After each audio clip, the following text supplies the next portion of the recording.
భారతదేశం అంటే ఏందండి? హిందూ దేశం. భారతదేశం అంటే భారతదేశం. అదే భారతదేశంలో హిందూ ధర్మం. భారతదేశం అంటే భారతదేశమే. భారతదేశంలో హిందువులు ఉన్నారు. మళ్ళీ ఇది కొత్త తీసుకొచ్చి ఆగండి, మీరు ఆగండి. హిందువులు అంటే మీరు భారతీయులు అంటే హిందువులు కారా?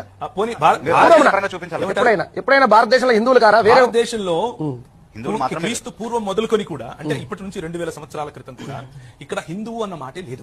ఎవరు హిందువులంటే శైవుల, వైష్ణవుల, శాక్తేయుల, చార్వాకుల, జైనుల. ఎట్లా జైను అడిగితే నేను హిందూ కాదంటున్నాడు, మీరేమో హిందువులు అంటున్నారు. బౌద్ధుని అడిగితే నేను హిందువులు కాదంటున్నారు, మీరేమో హిందువులు అంటున్నారు. చార్వాకుని అడిగితే అనకపోలేదండి. బౌద్ధులు బయటకు వచ్చి బౌద్ధ మఠాలను ఎందుకు చంపారు? ఒకళ్ళు హిందువులైతే బౌద్ధ మఠాలను ఎందుకు పుష్యమిత్ర శృంగుడు చంపాడు? బౌద్ధ మఠాలను ఎందుకు నిర్వీర్యం చేశాడు?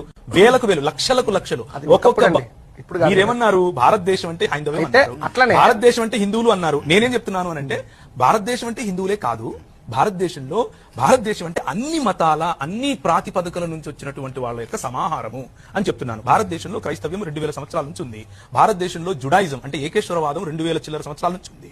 భారతదేశంలో క్రీస్తు పూర్వమే అలెగ్జాండర్ వచ్చిన సమయంలోనే అంటే 3వ శతాబ్దంలోనే గ్రీకులు తీసుకొచ్చినటువంటి బహుదేవత ఆరాధన ఉంది.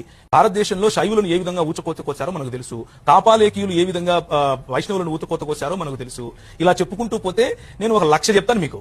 ఎవరిని హిందువులు అంటారు మీరు? నా ప్రశ్న ఇది.